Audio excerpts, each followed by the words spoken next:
Man, ipapakita ko sa inyo kung gaano kagarapal, gaano kasinungaling, itong si Bongbong Marcos. Ito, booking sila dito kay Sas Rugando. O, play. Init-init ang balitang ito dahil huhubaran na lalong lumalala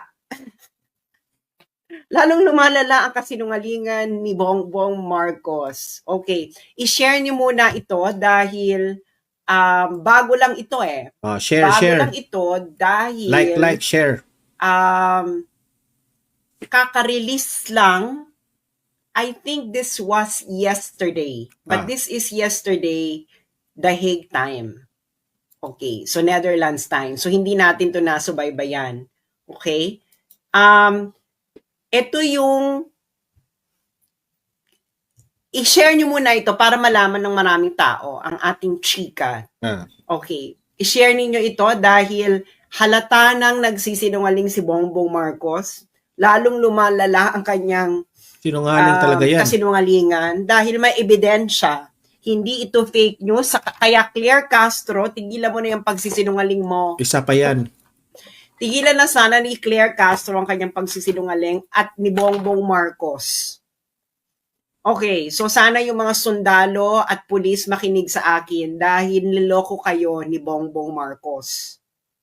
Which is what's going to be revealed. And hindi ito fake news because this is based on evidence galing mismo sa ICC. Explain yan ni Sas. So, i-release nyo ito, i-share nyo na sa inyong mga chat groups, Correct. kainuman, kabarkada, kaek-ekan.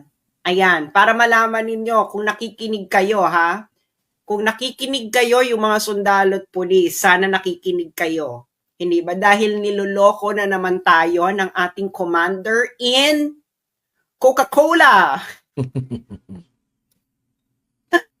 Ay, nako. Okay. So, ano ba tong sinasasabihin ko ngayon? Okay. Bibigyan ko muna kayo ng konteksto. Okay. Eto. Naalala nyo tong sinabi ni BBM. Yan.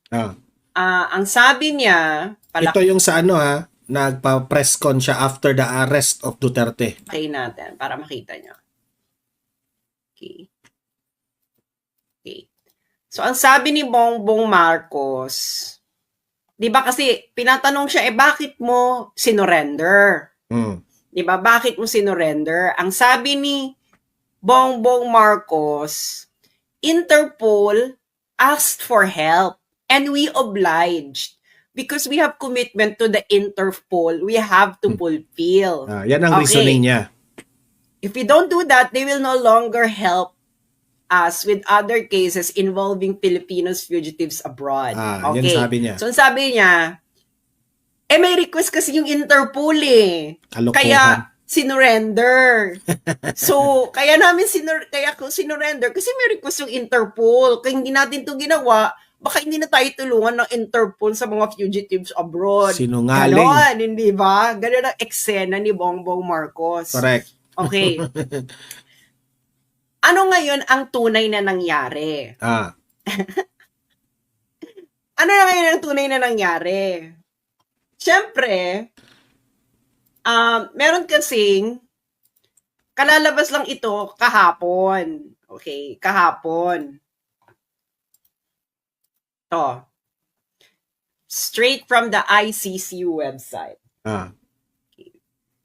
Ayan. Public redacted version of prosecution urgent application under Article 58 for a warrant of arrest against Rodrigo Roa Duterte. Kalalabas lang. So, yung warrant, nag-request ng warrant ang ICC, ang prosecutor ng ICC ng February 10, 2025. February 10, 2025. Request yan diba? Request. Okay. Bakit ganun sila ka-urgent ng February 10, 2025? Ang haba man ng investigation, no, di ba? Tapos biglang February 10, saka kayo nag-request ng warrant. Bakit? Bakit ka mo? Sabihin nyo muna, bakit Bakit? Sabi mo muna kayo ganyan. Bakit February 10, 2025 nag-request ng warrant? Everybody now, in your homes, sa mga offices, sigaw ang sambayanan. Bakit? Bakit February 10, 2025, biglang nag-request ng warrant ang prosecutor ng ICC sa mga judges? May mga taga Mindanao dyan, nanonood ba kayo? Nanonood ba kayo? Ayan, ang dami na nagbabakit. Bakit? Ano to? Chicken bucket. Okay. So, bubuksan na natin ang envelope. Ang di ba? Napaka-sneaky. Ayan. Okay. Nandito yan. Okay. Ito ang dahilan ng prosecutor kung bakit nag-request ng warrant of arrest ng February 10, 2025. Okay. Ang sabi sa mismong dokumento ng ICC, there is a realistic but time-limited possibility of securing Duterte's arrest. In the late 2024, the government of the Philippines publicly announced for the first time that it may execute an ICC arrest warrant. In late January 2025, the government publicly stated that it would execute an ICC arrest warrant if a request to do so is made through Interpol. Itong pinaka maganda dyan, yung redacted. Okay, ibig sabihin po ng redacted, confidential. Okay, 570, ayan confidential. Ito yung niya, may document confidential. Hindi nila nilagay kung ano. You know what, kung ano ito?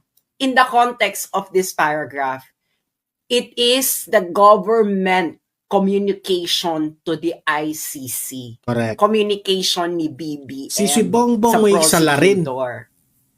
Yes. Because yung mga ganyang communications, they are confidential.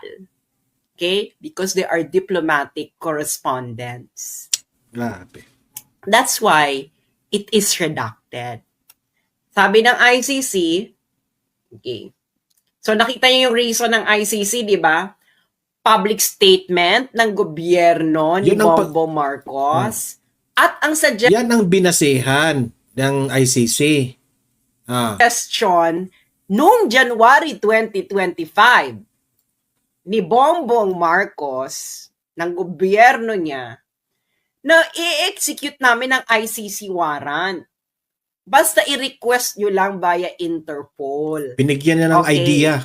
Nagets nyo na. Nagets nyo na, mga friends. Nagets nyo na. Kung nagets nyo na, madali namang magets, di ba? Correct. Di ba? Sinungaling talaga si Bongbong Marcos. Okay. Tapos, after nun, biglang may redacted. Di ba? Kasi kung public announcement yung redacted, hindi mo naman i-redact. Kaya yan Meaning to say, may nilabag si Bongbong Marcos. Hindi na tayo, hindi na tayo miyembro ng ICC, pero bakit nakipag-communicate ka dito sa ICC? Kupal ka talaga, Bongbong Marcos? Official government communication to the ICC, kaya redacted. Nagets nyo? Okay? Usually kasi pag diplomatic correspondences na ganyan, redacted yan. Okay? So, niredact nila. Okay. Should this eventuate, the prospects of arresting Duterte will likely disappear. So, ano ibig sabihin yan?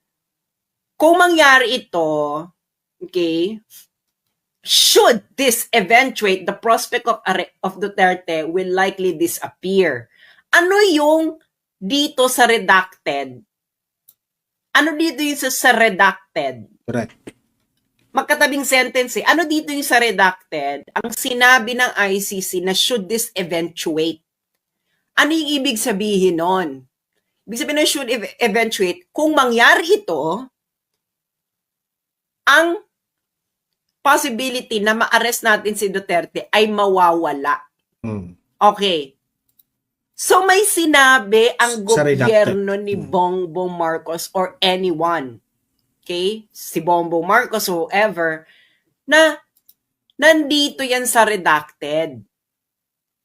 Ngayon nangamba ang ICC doon dito sa nakalagay sa redacted. Na kung mangyari yung nakalagay sa redacted, baka hindi na nila ma-arrest si Digong. Ano yung binalaan nyo sa ICC? Bongbong. Yan ang Na kung tanong. mangyari yon, baka hindi na nila ma-arresto si Digo. Ano yan? Baka matanggal ka sa pwesto? Tawa.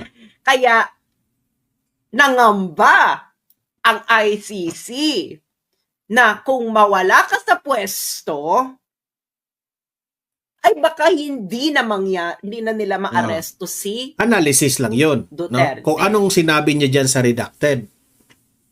na-gets nyo na. Sinungaling. Kaya, isang malaki na namang budolero ang ating commander in Coca-Cola. O, kayo nagbigay eh. O, Correct. kayo, February 10, 2025, nag-apply ng warrant urgent. Bakit urgent? Kasi, kaya urgent, dahil nga, Election. dito sa redacted, kung mangyari itong nakalagay diyan sa confidential information, baka hindi na raw maaresto si Digong. Ano kaya 'yun? Philippine government. So, you are actively nakikipagsabwatan Sa kayo ICC. sa ICC. And that's illegal. Okay? Yung sinabi mo, Bongbong,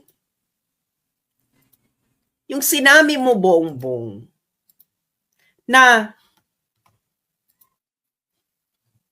hindi ka nakikisabwatan, gusto mo lang sundin. Ipapost ko ulit para for more impact. Yung paeklabo mo na ay hindi. Kasi humingi lang naman ng tulong ang Interpol. Yan ang gusto mong ipahatid sa nasyon. Booking sa ka mga rito. pulis at mga sundalo. Na humingi lang ng tulong ang Interpol.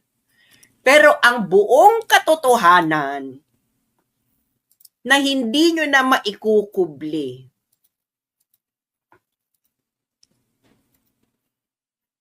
kayo ay actively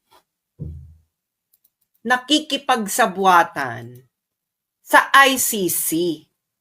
Kaya nga eh. Di The ba? fact na nakipag-usap sila sa ICC, maling-mali na yun. Wala na tayong jurisdiction sa ICC.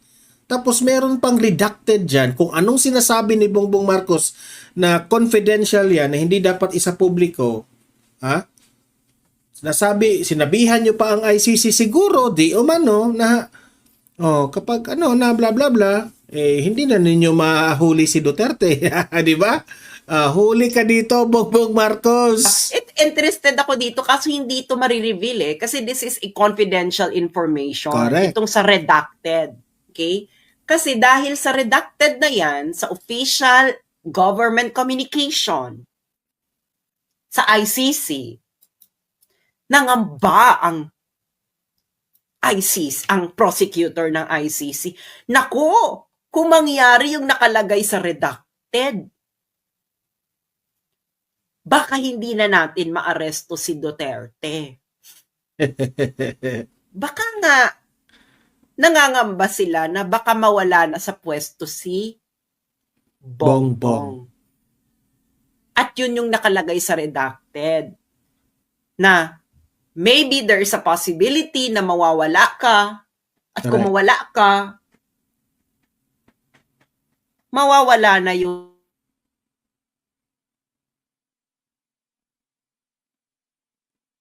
yan. ay hindi sumusunod lang kami sa Interpol. Isa itong malaking kasinungalingan.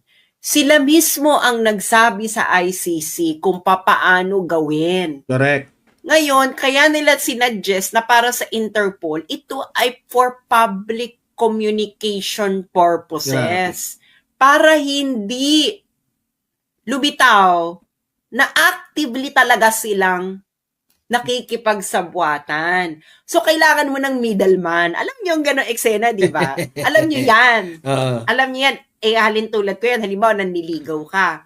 Tapos nahihiya ka. Bridge. Tapos ang gagawin mo, kukuha ka ng middleman, hindi ba? Na, uy, bigay mo itong sulat ko, sabihin mo. Huwag mo sabihin kung kanino galing. Ganon. Ganon bongbong ang nangyari. So, ito po ha, klarong-klaro po yung explanation ni Sas Rugando na na-prove dito sa research, no? At ito ay facts na ni-research ni Sas Rugando na ito yung nagpapatunay na sinungaling talaga si Bongbong Marcos nung sinabi niya na we are obliged by the Interpol, blah blah blah blah. Okay? So, ikaw Bongbong Marcos, sinungaling ka. Because of greed and power at sa pamumulitika mo, ginawa mo ito kay former President Duterte. Marami ang mga nagsasabi na itong ginagawa nyo ngayon kay former President Duterte, this will be forever na hindi malilimutan ng taong bayan. Sabi pa nga ng mga political experts na this is the end of the political career ng mga Marcoses. Kasi hindi po ito malilimutan ng mga taong bayan, ha? Na magagalit, ha? Kayo rin mismo, Bongbong Marcos, ang dahilan bakit may reason para magalit ang taong bayan sa inyo. And this will be forever na makatatak ito sa history ng bansang Pilipinas. Ha? Kaya wrong move sa'yo, Bongbong Marcos, sa totoo lang. Okay? So kayong